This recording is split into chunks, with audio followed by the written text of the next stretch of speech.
a scary one. I'm in a habit, man. I got a bad habit of stopping and getting an energy drink every morning. Yeah, I should just make a, I mean, I should just make a cup of coffee before I leave the house, but it would then be I easy. put it in one of them Yeti cups, and then it Mhm. never cools down enough for you to be able to drink it.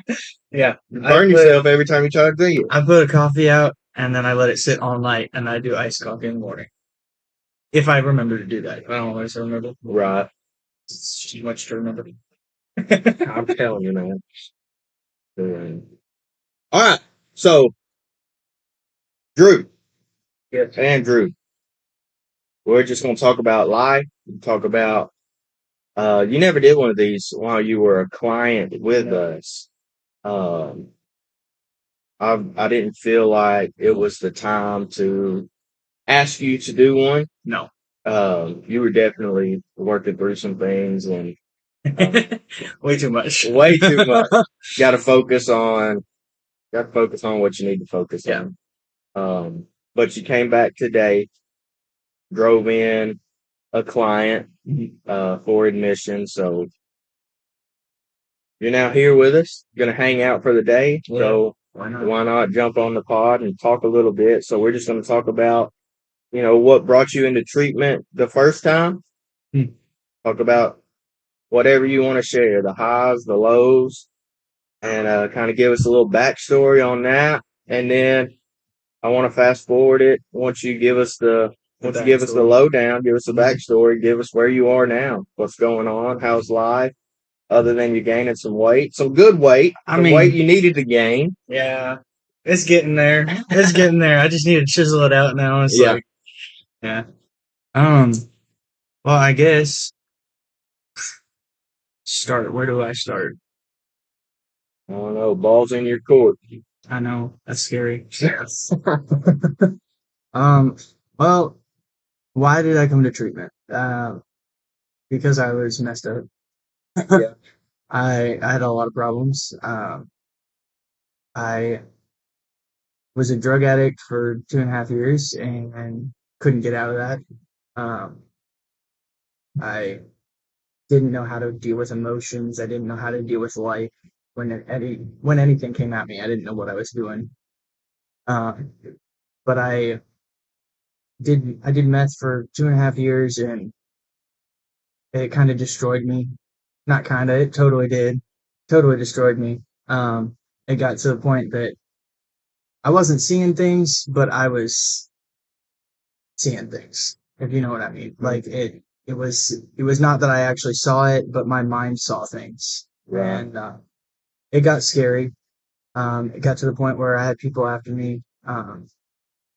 Like legit. Like legit had people after me. It wasn't that hallucination and that idea that you get with meth. It was like I actually had people out to get me, and I had to get a change of scene. I had to get a change of environment, change of lifestyle completely to be able to break free from that and actually start over. So I needed to admit in here so that I could get back on track Right. because it was scary. I was scared to leave my house with my family. I was scared to like even involve my family in anything because I didn't want them to get hurt.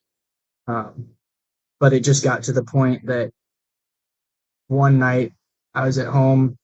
I had the last of my drugs, and so I was coming off them, and I got really emotional, and I was like, I want to go to rehab. Yeah. And like that was the first they heard it from me. They knew it, my family knew it, but they didn't hear it from me ever until then. And about 7 days later, we drove 11 hours to get here, and they put up with all of my BS, all of my crap that I was throwing at them. I mean, I threw everything at them. I stopped at like every place we could, trying to get something on the way here. Um, that's something they still don't know this day, but they're probably gonna know now. Um, but I mean, it just was bad. It got really bad. And then when I got here, everybody, you guys all saw that. I mean, You didn't want to get out of the car. no, I stayed in the car for about an hour Yeah.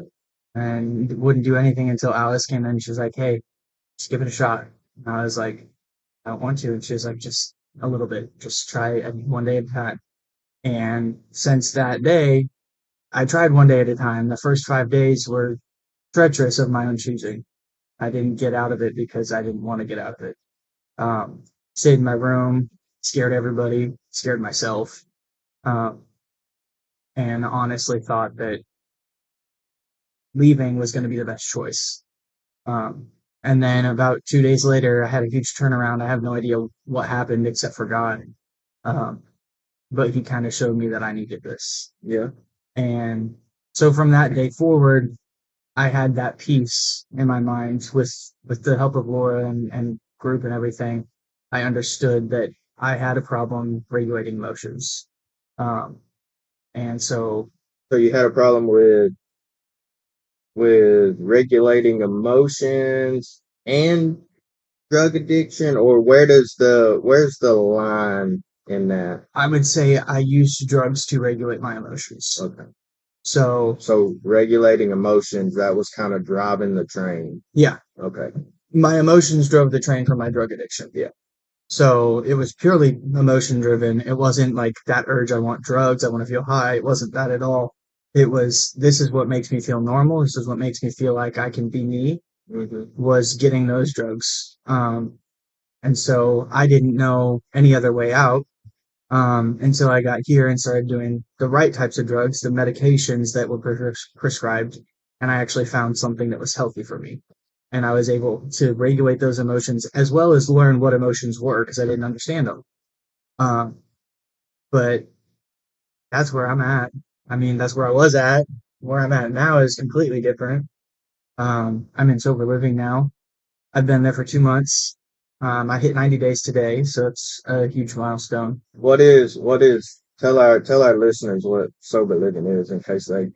So sober living is a life-changing experience.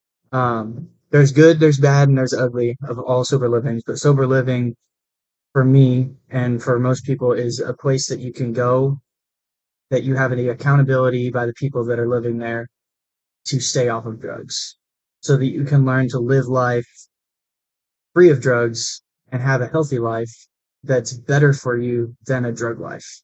But they have the accountability for you. They're right there by your side. They're kind of like a second family as well because you're all going through the same stuff. You all have a drug addiction or alcohol addiction that you're trying to kick. And so you get to live in the same place as other people that do that. So it's different than rehab because you don't have all of these people trying to do that. You have one person that's head of the house, and then everybody else is, you're all on the same totem pole. Yeah. So, but you live your life as you would just a normal person, but you have accountability. So for me, it's a place to build accountability for yourself through other people. And that's what it's really taught me is to be accountable. Right on. Which is amazing because I didn't know how to do that. Yeah. As well as regulate emotions.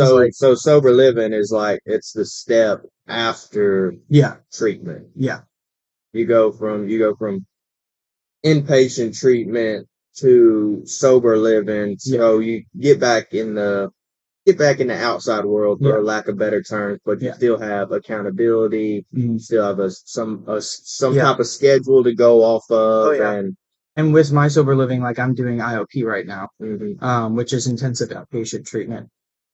So I do 4 days a week of group. One day is a one-on-one, which to come here today, I missed mine. But it was worth it. But every bit of that is worth it because it's like here, if you come here, like there's a group that is your group that you go to every day. You build a rapport with those people. You build accountability with those people. So that's the same type of thing that you're going to get in your sober living if you go into an IOP is that same accountability, that same type of group of people. And we do events like outside of our IOP, the people in it, we go out and we go to Topgolf, we go on hikes, we go swimming together, like stuff like that. So it's another place on top of building that community and stuff and building accountability, you get to have friends again that are just like-minded as you. Yeah. So you get to go to those friends when something comes up and be like, yo, I'm struggling with this right now, but they actually understand it because they've been through it. Right. Not like talking to mom or dad who know nothing. They don't know anything about addiction. Right. Yeah. They try, but they can't understand. Right. They never will, but that's okay. But yeah, it's amazing. And my life now is a million times better than it's ever been in my life. Like, I don't think I could ever imagine what this would be. Yeah. 3 years ago. Yeah. I didn't know this was going to be a thing 3 years ago. I didn't know that the last 2 years was going to be a thing either, but Yeah. I mean, who does? Right. But I mean, it's really been life changing to experience that. Um, but yeah, they help you as well. I guess it's a good thing. They help you to try to find a job and help you get back on your feet in that sense as well. So that's something I'm still struggling with myself. What? Finding a job. Finding a job? Yeah, it's hard because like I am very particular and I'm very perfectionist like, and I don't want what I don't want. But at the same time, like if God's trying to show me something, then I need to listen. Right. So maybe it's It ain't me always working about at what you McDonald's. want. Exactly. Yeah. It's because what I want is not always what it is best. Look at the last 2 years. Yeah, exactly. That's what I wanted, but no, that wasn't good. Yeah. So I think right now for me, I just need to accept that fact. That's something I'm working through right now, which is hard. Gosh. But overall, you're generally happy Oh in yeah. recovery. Yeah.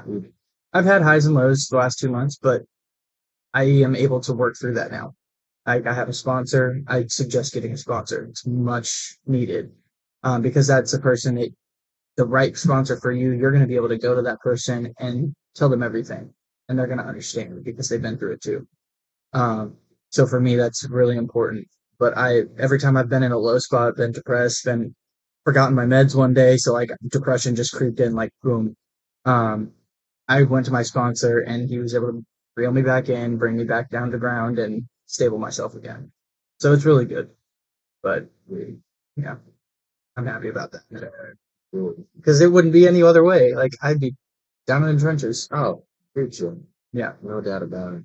be bad. Well, that's awesome, Drew. I'm glad you're doing so good. You know, you said the last 2 months you've had a lot of ups and downs, and 2 months might not seem like a lot of time for normal people, but it's a long time for an addict. So Like it feels like probably 6 or 7 months now. yeah, Like and I feel and like, you but and you've grown so much in those 2 months because your mind's not clouded mm, by drugs or alcohol, no, and you're being the genuine you. yeah, I'm actually finding myself in who I am again, Right. which is awesome.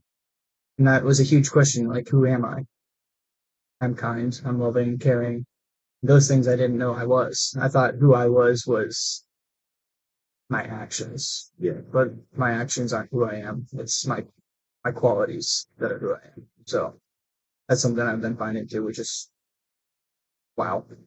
Like you hear it from your parents all the time. You're like, "Well, you're such a loving person," like blah blah blah. And I'm like, yeah, I get that, but did I get that? No, I didn't understand what they were saying. I couldn't comprehend it. Now you do. But now I do because I see it in my own life now. Like it's just something that's my nature. Yeah. That's who I am. Okay. Yeah. Well, you came a long way since sitting in that car, not wanting to be here, and Oh my gosh, I hated that being day. paralyzed in your room for the first few days, and 5.